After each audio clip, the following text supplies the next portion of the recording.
Hai YouTube, kembali lagi ke channel aku Fabiola Claudia. Jadi dalam rangka mau menyambut subscribers aku yang ke 1000, ya tinggal beberapa orang lagi. Jadi aku akan kembali lagi ke topik yang biasa aku share, kayak bisa tips and trick, motivasi, atau hal-hal yang berkaitan dengan profesional, terus juga yang personal development. Nah, karena memang waktuku lagi nggak cukup banget beberapa bulan, sehingga aku akan lebih banyak nge-share tentang personal life gitu, thoughts aku juga. Nah, kali ini aku sudah membaca buku yang bisa memberikan kalian inspirasi dan juga pembelajaran, karena buku yang ku baca ini sangat real life banget di dalam dunia kerja, di dalam keseharian aku tiap hari kayak gitu. Nah, oke, tanpa berlama-lama lagi, yuk kita simak apa aja sih sebenarnya poin-poin dari buku yang aku baca. Ini dia. Udah lama ya nggak ngomong, jadi kayak kaku gitu. Oke, buku yang aku baca ini adalah berjudul Workstorming. Nah, penulisnya ini adalah Rob Kendall dan dia menyatakan dirinya itu adalah the conversation expert. So, poin-poin yang yang diberikan oleh Kendall ini itu nggak cuma tentang nanti ketika kalian pengen pakai di dunia kerja, tapi juga dalam keseharian kalian. Karena conversation itu kan kita setiap hari pasti mengalami namanya percakapan dengan orang lain. Kayak misalnya bangun pagi, kemudian ketemu dengan orang tua, itu kan kita sudah bercakap-cakap kan. Tapi terkadang dalam percakapan sering kita dengar bahwa tidak ada kesesuaian dengan apa yang kita sampaikan, orang lain tidak mengerti. Nah, itu sebenarnya apa sih yang terjadi? Nah, Kendall di sini banyak cerita banget. Kalau aku jadiin satu video kayaknya bakal panjang banget. Jadi aku akan pisah-pisah berdasarkan dari beberapa topik tertentu. So, at first, thank you for Rob Kendall for making this book. So, every people can know about what is the conversation look like and also how to make their conversation more effective. Oke, so jadi untuk video kali ini aku akan nge-share-nya itu. Jadi aku sebenarnya sudah take notes dari beberapa poin-poin. Jadi tadi aku udah bilang aku akan pisahkan dari beberapa video. Jadi untuk kali ini video kali ini aku akan ngejelasin satu dari sepersekian sebab yang dijelaskan oleh Rob Kendall untuk memulai percakapan yang efektif dan juga membuat percakapan itu menjadi lebih efektif dan meaningful pastinya. So, dari beberapa poin-poin itu, aku bakal lompat ke poin yang kedua yang dia ceritain, yaitu tentang understanding warning signs.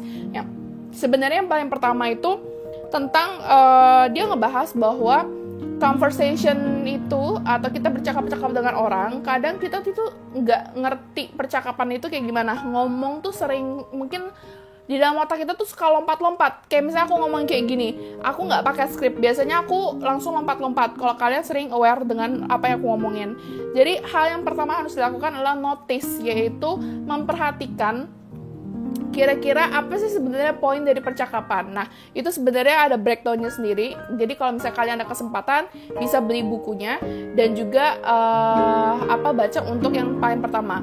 Nah, di sini poin yang kedua adalah understanding warning signs. Nah, ini yang aku mau jadikan topik pembicaraan dari video kali ini karena memang aku rasa ini mendalam, tapi bisa dibahas dalam waktu yang singkat dan sangat enrich pastinya gitu. Oke, jadi topiknya itu adalah understanding warning signs. Nah, understanding warning signs itu apa? Jadi boleh disimak. Kalau misalnya tadi kita sudah belajar bahwa di dalam percakapan itu hal yang pertama itu kita harus memperhatikan atau notice dengan apa yang kita lagi omongin sama orang gitu. Jadi kalau atau orang yang ngomong sama kita harus tahu nih, oh dia tuh lagi ngomongin apa sih. Itu yang paling pertama kita harus aware atau harus kita perhatikan. Nah, yang poin kedua ini adalah ketika kita lagi ngobrol, kadang itu kan suka di luar jalur ya, bisa loncat kemana-kemana. Nah, terus juga bisa memunculkan pertikaian atau perbedaan pendapat Perbedaan pendapat dulu baru ke pertikaian. Nah, ini karena kita tidak memperhatikan apa sih sebenarnya poin-poin yang keluar dari percakapan. Nah, makanya ini si Kendall ngomong kalau kita perlu untuk understanding warning signs. Artinya adalah kita memahami kira-kira tanda-tanda seperti apakah yang kita tahu nih, wah ini kayak udah di luar jalur nih percakapannya gitu. Jadi understanding warning signs itu ada beberapa hal yang harus diperhatikan. Jadi poin yang pertama yaitu adalah blame storming. Nah, blame storming ini sebenarnya bukunya Kendall sebelumnya. Kalau aku baca di penjelasannya si Kendall. Jadi blame storming itu adalah buku dia yang sebelumnya, yang dimana blame storming ini terjadi itu karena dimanapun. Itu terjadi dimanapun. Jadi buku Kendall yang sebelumnya tentang blame storming itu, dia itu menemukan blame storming itu dimulai dari keluarga. Yang dimana kalau kita lagi ngomong, kita tuh kayak berusaha untuk menyalahkan orang tua, menyalahkan adik, menyalahkan kakak, tanpa introspeksi diri kayak gitu. Makanya konsepnya adalah blame storming atau berusaha untuk menyalahkan, cari masalah atau juga cari pembenaran. Ngerasa kalau orang yang lain yang salah, gua tuh yang benar gitu. Jadi itu kadang kalau dalam percakapan kita ngerasa perkataan kita yang selalu benar dibandingkan perkataan orang lain. Nah, ini tanda-tanda yang pertama kalau percakapan sudah hampir di luar jalur kayak gitu. Nah, terus poin yang kedua yaitu adalah escalating. Nah, escalating ini adalah ketika lagi ngobrol karena ngerasa dirinya benar, terus dia mempertahankan dengan obrolannya, makanya argumennya semakin cepat, makin banyak. Oh, nggak bisa, menurut gue tuh kayak gini. Nah, itu dia mulai ngerasa udah poinnya dia yang paling benar, dia ngerasa subjektif, justifikasi atau pembenaran dia sendiri, percakapan menjadi sangat cepat sehingga tidak ada kesempatan orang lain untuk berbicara. Nah, itu yang disebut dengan escalating gitu. Selanjutnya, mungkin di dalam percakapan, poin yang ketiga adalah yes but. Nah, artinya iya tapi sih. Nah, itu seringkali kita tuh kalau lagi ngobrol sama orang, kita iya aja. Dan akhirnya kita berusaha untuk bilang, tapi menurut gue sih nggak kayak gitu loh. Atau ngomong, itu tuh terang-terangan yang ngomong iya, tapi menurut gue nggak kayak gitu. Cuman ada beberapa hal yang memang orang yes man, yes girl, yes woman kali ya. Nah, itu dimana kalau ketika dia itu orang dalam sebuah percakapan, atau kita misalnya lagi meeting sama tim kita bilang, ya ngomong sama bos kita, oke, yes bos gitu ya, atau konsep asal bapak senang gitu. Nah, padahal di belakangnya kita nggak mematuhi aturan itu, akhirnya nyimpang semuanya, tidak sesuai dengan tujuan, karena kita cuman yes tapi gitu, yes but gitu, iya tapi gitu kan. Nah, ini seringkali terjadi, itu nggak cuma dalam percakapan, bahkan ini bisa menjadi budaya atau culture atau cara berkomunikasi dari beberapa orang di dunia. Ada salah satu negara yang di bukunya Kendall tuh dikatakan satu contoh ya, ini tidak merepresentatifkan atau mengeneralisasikan negara itu atau orang-orang asal negaranya, tapi kurang lebih tipikal orang kayak gitu. Itu bisa juga pertama adalah orang Indonesia dan juga orang India. Nah, itu kalau misalnya diperhatikan, iya di pertama, terus di akhirnya dia nggak setuju, itu sering kali terjadi gitu ya. Jadi itu hanya contoh atau gambaran beberapa culture yang ada di berbagai dunia dari cara ngomongnya, dan itu menghambat pola komunikasi yang ada atau percakapan yang ada gitu.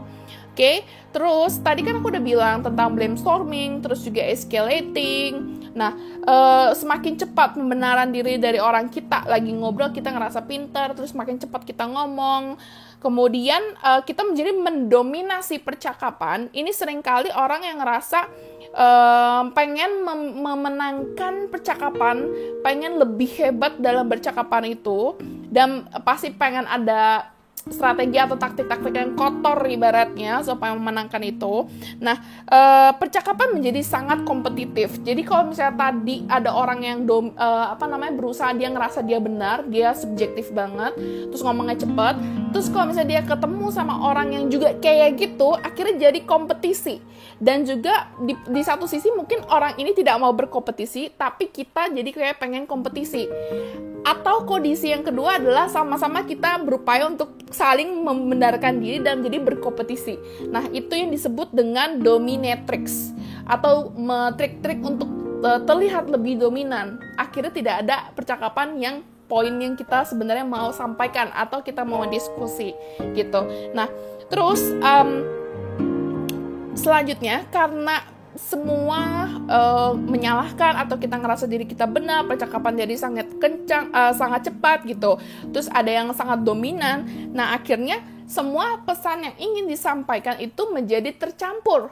Baik dari kita, sender yang menyampaikan pesan, ataupun dari orang yang kita ajak berkomunikasi atau receiver, dan juga nanti akan bisa menjadi sender atau pengirim pesan. Nah, ini pesannya itu akan bercampur, jadi nggak benar-benar menyelesaikan namanya masalah. Nah, itu jadi poin, dan kenapa orang tuh ya itu berusaha untuk memenangkan dirinya sendiri, tapi nggak menyelesaikan masalah yang terjadi sebenarnya itu gimana. Nah, akhirnya dan juga kita jadinya nggak percaya sama orang lain karena kita tidak dalam pengertian yang sama gitu.